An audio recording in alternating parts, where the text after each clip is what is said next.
buy a Ford Raptor, they said. It'll be fun, they said. They're reliable trucks, they said. Well, I don't know if you guys can see, but do you see it? Yeah, you don't see the Ford Raptor. You know why? Because it's broken. I'm actually driving the Aston. That's right, the Aston Martin V8 Vantage right there to go meet up with the tow truck right now to get the Ford Raptor towed. So yeah, let's head out. We'll talk about it in the car. Let's hit the road. All right, old reliable here. That's right. The old British engineering. Oh, that did sound a little dicey. She might need to go on the tender. But yeah, I mean, hey, that handcrafted British car. Let's roll. All right, so yesterday I was going to pick up some food for dinner, and I'm almost there. It's only like, I don't know, what, 10 minutes away from my house. So I'm driving there, and I'm 2 minutes away. I'm literally 100 feet from pulling into the shopping center. Some truck pulls up next to me, and my window's up, their window's up, but they basically say like I'm leaking something underneath the truck. And I was like, okay. And then they pull up right next to me again and get over into the lane right next to mine and put their window down. So I put my window down. As soon as I put my window down, I smell gas. And they're basically like, you're really leaking something. Like, it's just dumping out underneath of your truck. So I pull into the parking lot, and yeah, there's just fuel pouring out of the bottom of the truck. Oh my God.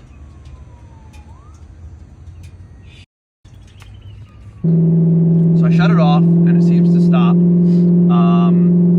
But I wasn't really in a parking spot. I should have just parked in a nice parking spot, but yeah, I wasn't, so I had to turn it back on. When I went to turn it back on, it struggled to turn back on, so I assume there's probably a leak somewhere in the fuel line, and so the pressure had to probably build up before it could get started. It did start, literally backed up, turned, and backed into a spot so that hopefully a tow truck can just pick the truck up nicely.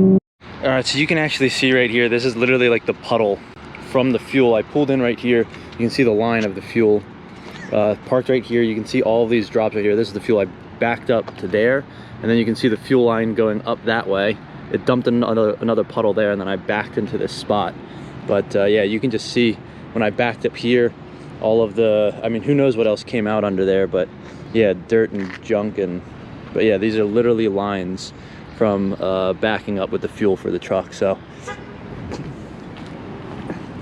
the other thing you can see is underneath, just a big old puddle right there. But yeah, it's not looking good. I figured I could park here because at least there's room for like a tow truck to get to the front of it if there was a flatbed or whatever.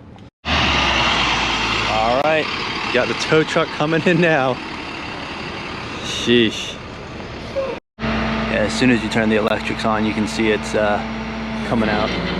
But we obviously had to get it neutral.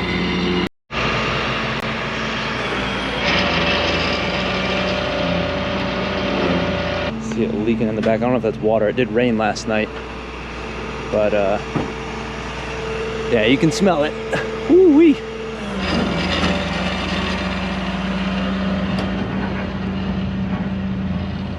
This is the big old puddle from it leaking. Fresh fuel there too. Still dribbling out. Jeez. Unless that's water. It also rains, so. Got the bad straps.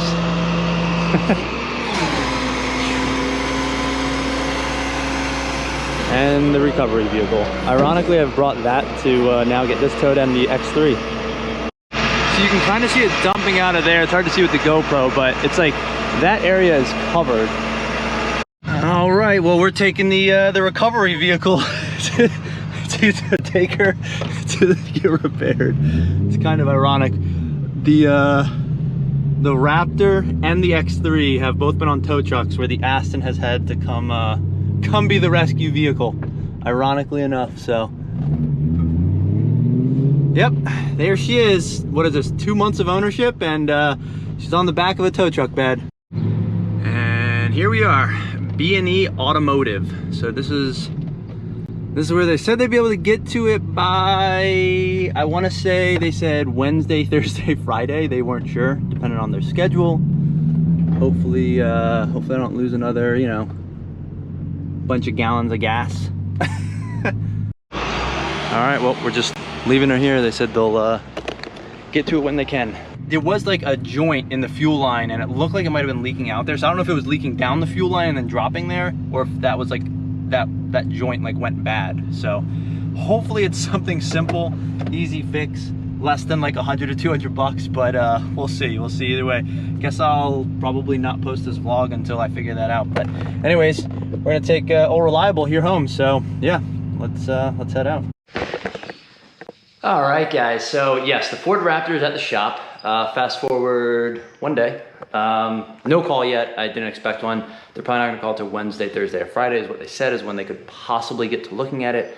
I'm hoping it's a simple fix, just like a fuel line, just not something that I can do or wanted to do at my house, nor would I feel comfortable doing. So I try to do what I can. As you can see, we have the quick jacks. I have some videos of doing exhaust stuff, and I had some people over to help me with the rotors and pads. I need to do a full, you know, rotors, pads, brake fluid flush, but I don't know if I want to quite do that myself. I probably could figure it out, watch some YouTube videos. They did walk me through it, but we'll see. Either way, right now, we're in the middle of fixing this. Yes, so I got a used zero-turn Cub Cadet lawnmower from my aunt. Kawasaki engine. You know, it's old, it's used, but it works, or at least it did work. So what I found was it still runs perfectly.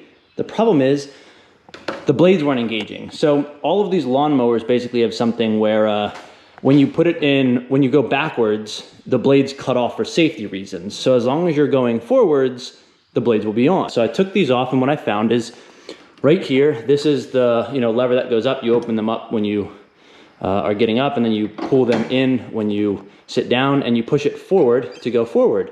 So you can see here that it goes forward like that, but if you go in reverse, it pushes down on that switch.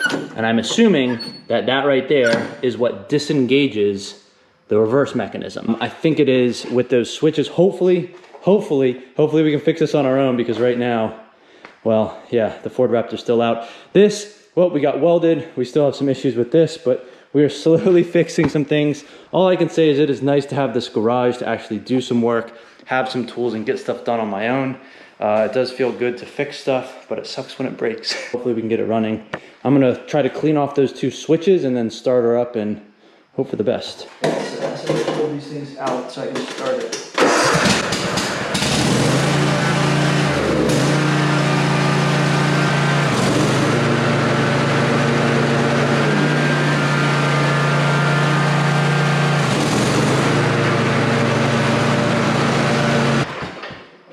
All right, we're in business, guys. It was definitely something with those switches.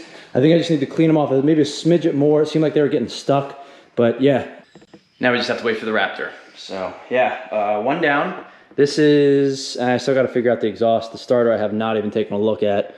So yeah, one day we'll get to that thing. I don't even know. We obviously got the new tires on this bad boy. That luckily was fairly quick and easy. We just had the quick jacks, get it quick and easy. With the quick jacks, popped her up in here. Got those replaced, but I do still have to do the brakes and rotors, and I still need to do the diff transmission, whatever, fluid flush. So that's in the back here, but one day soon. All right, you know the drill. Hopping in the trusty Aston to go pick up the truck. Ooh, that was a little dicey. Anyways, she started. We're good to go. Yeah, so you know, at the end of the day, I guess let's get out of the garage. It's a little loud in here with the exhaust. They said it looked like a critter chewed through it, which is interesting. I mean, the truck doesn't like sit that long, so it means like a critter came along one day and was like, oh, I'm gonna chew through this, and then left. I don't know if they're gonna give me the part or show me the part, but either way, we're gonna go pay for it. I think it's like 150 bucks all in, labor, parts, whatever. So not too shabby.